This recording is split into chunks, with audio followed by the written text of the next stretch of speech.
Dictation start होगा 5 second बाद। Start.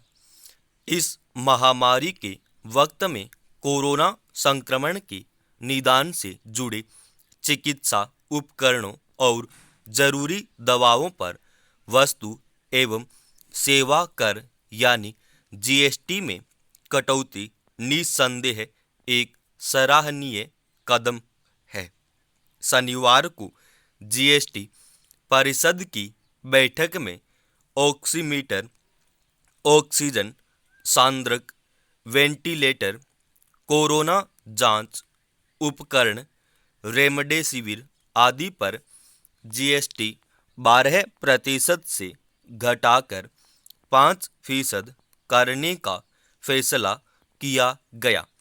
Ambulance पर 28 से घटाकर 12% और सैनिटाइजर पर 18 से घटाकर 5% कर दिया गया है।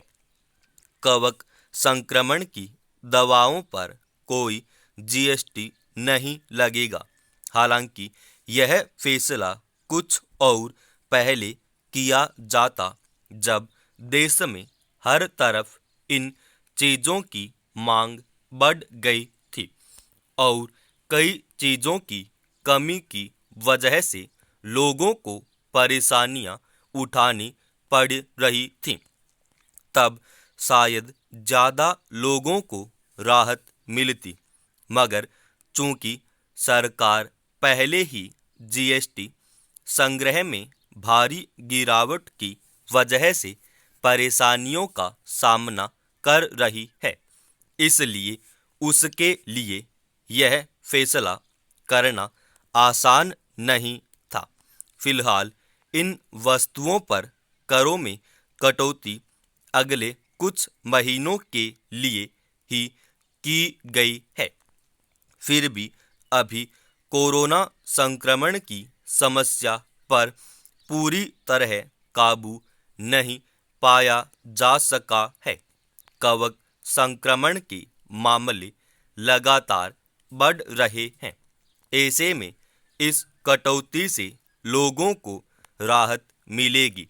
कोरोना संक्रमण के उपचार में खासा खर्च बैठता है। कई बार सामान्य आय वर्ग की क्षमता से बाहर। हालांकि सरकारी अस्पतालों में मुफ्त जांच और इलाज की व्यवस्था है, फिर भी कई जगह कुछ दवाइयाँ और उपकरण उपलब्ध न होने के कारण लोगों को खुद खरीद कर लाना पड़ता है। निजी अस्पतालों में तो सारा खर्च मरीज को ही उठाना पड़ता है।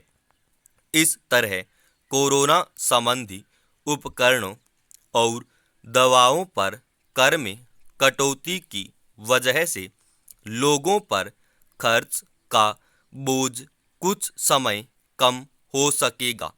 सरकार के लिए यह फैसला करना कठिन था क्योंकि इस दौरान कारोबारी गतिविधियां रुकी या फिर धीमी होने की वजह से पहले ही जीएसटी संग्रह में भारी कमी दर्ज हो चुकी है। मई महीने में जीएसटी संग्रह 1 लाख करोड़ रुपए से थोड़ा ही अधिक रहा, जबकि अप्रैल में यह 1.24 लाख करोड़ था।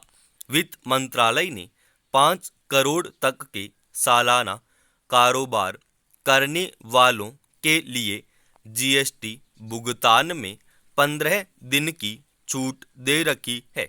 ऊपर से तमाम जरूरी खर्चों के अलावा कोरोना संक्रमण से लड़ने में काफी धन व्यय हो रहा है। इसमें राज्यों को भी मदद देनी पड़ रही है। फिर भी उसने करों में कटौती करके अपना मानवीय दायित्व निभाया है। सबसे केंद्रीय कर व्यवस्था लागू हुई है तभी से किसी न किसी अड़चन की वजह से इसकी दरों में लगातार संशोधन करते रहना पड़ा है।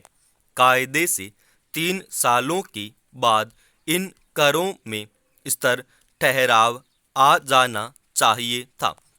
सैद्धांतिक तौर पर माना गया था कि करों में स्थायित्व आने के बाद उन करों में कटौती होनी शुरू हो जाएगी जिनकी दरें अधिक हैं, मगर ऐसा नहीं हो पाया है। उपभोक्ता जरूरतों से जुड़ी वस्तुओं पर करों को नीचे रखा गया था, पर विलासिता की वस्तुओं पर दरें ऊंची रखी गई थीं।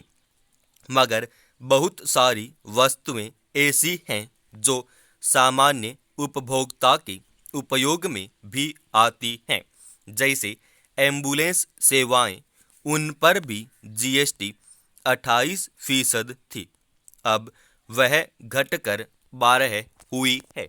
जीएसटी अगर अपने मकसद में कामयाब हो जाता तो शायद सरकार को बार बार ऐसे फैसलों में हिचक नहीं होती। समाप्त।